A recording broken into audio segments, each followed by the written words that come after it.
নমস্কার বন্ধুরা, আশা করি সকলেই ভালো আছেন। আমার চ্যানেলে সবাইকে স্বাগতম।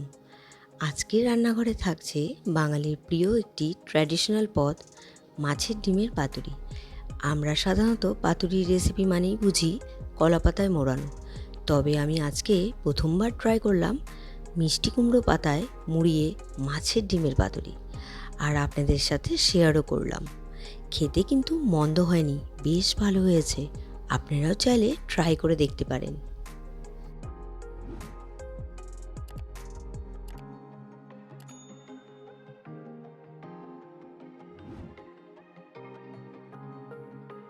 আমি মাছের ডিমের পাতুরি বানাবো। নিয়ে নিয়েছি মাছের ডিম, এর মধ্যে আমি দিয়ে দিচ্ছি পেঁয়াজ কুচি। এখানে একটা বড় সাইজের পেঁয়াজ কুচি আমি এখানে দিয়ে দিচ্ছি। এবার দিয়ে দেবো এর মধ্যে কাঁচা লঙ্কা কুচি। আমি 3-4টে কাঁচা লঙ্কা কুচি করে দিয়েছি। আপনারা আপনাদের ঝাল অনুসারে যে যেরকম খাবেন সেই আন্দাজে দেবেন। আমি এখানে প্রথমেই দিয়ে দিলাম আদা রসুনের পেস্ট। এবার আমি এর মধ্যে দিয়ে দিচ্ছি জিরে, সর্ষে, পোস্ত আর কাঁচা লঙ্কা পেস্ট একসাথে বেটে রেখেছি, সেটাই দিয়ে দিলাম। এবার এর মধ্যে দিয়ে দিলাম হলুদ গুঁড়ো আর দিয়ে দেবো নুন। এবার ভালো করে মেখে নিতে হবে। এবার এর মধ্যে দিয়ে দেবো 2 চামচের মতো সর্ষের তেল। সর্ষের তেল দিয়ে আবারও একটু মিক্স করে দেব।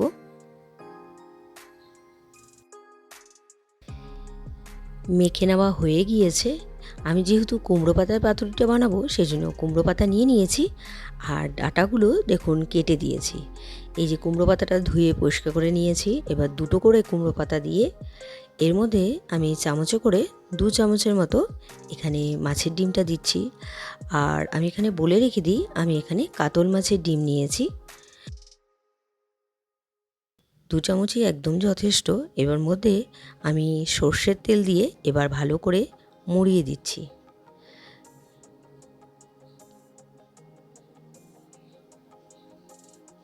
মুড়িয়ে নেওয়া হয়ে গিয়েছে। এবার আমি ভালো করে সুতো দিয়ে আটকে দেব।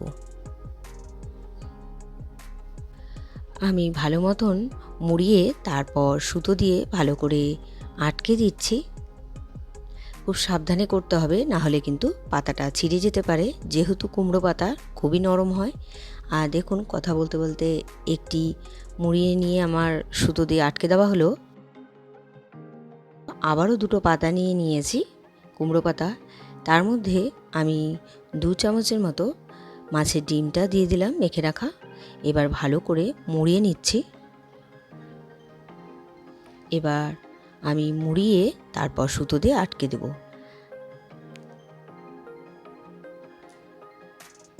খুব সাবধানে করতে হবে, না হলে কিন্তু পাতাটা ফুটো হয়ে যেতে পারে। আর সুতো দিয়ে আমি বেঁধে দিচ্ছি। আশা করি আপনারা বুঝতে পেরেছেন কিভাবে আমি মুড়িয়ে তারপর সুতো দিয়ে আটকে দিলাম। সবগুলো পাতা আমি এইভাবেই রেডি করে নিয়েছি। এবার একটি ননস্টিকের প্যান বসিয়ে নিলাম। তার মধ্যে দিয়ে দিলাম সর্ষের তেল। তেল গরম হয়ে গিয়েছে, খুব বেশি পরিমাণ আমি দিইনি। এবার 9টা পাতা আমি প্যানের মধ্যে বসিয়ে দিচ্ছি। আর গ্যাসের ফ্লেমটা কিন্তু প্রথম থেকে হাইয়ে রাখবো না, মিডিয়াম টু লোতে রেখে আমি ঢেকে দেব। দেখুন, সবকটা পাতাই আমার ঠিকঠাকভাবে সেট হয়ে গিয়েছে। এবার আমি ঢাকা দিয়ে দিলাম আর গ্যাসের ফ্লেমটা মিডিয়াম টু লোতে রেখেছি। আমি একবার ঢাকনা খুলে নিলাম। এক পাশটা দেখুন খুব সুন্দরভাবে ভেজে নেওয়া হয়ে গিয়েছে, একটু একটু পোড়া পোড়া লেগে গিয়েছে। আর উল্টে দিলাম। আবারও একবার আমি ঢেকে দেব। আর এক পাশটা হয়ে গেলেই আমার মাছের ডিমের পাতুরি রেডি। দেখুন, দুপাশটায় খুব ভালো মতন হয়ে গিয়েছে। আমি ঠান্ডা হলে তারপর সার্ভ করে দেখাচ্ছি। ঠান্ডা হয়ে গিয়েছে, আমি সুতোটা কেটে তারপর পাতাটা খুলে আপনাদেরকে দেখাচ্ছি। তৈরি হয়ে গেল আজকের রেসিপি, মাছের ডিমের পাতুরি। একদম ট্র্যাডিশনাল একটি রেসিপি, তবে সেটা কলা পাতায় নয়, কুমড়ো পাতায়। আর কুমড়ো পাতাটাও কিন্তু আপনারা ভাতের সাথে খেয়ে নিতে পারবেন, ভীষণই টেস্টি হয়। আজকের এই রেসিপিটি আপনাদের কেমন লেগেছে অবশ্যই কমেন্ট করে জানাবেন।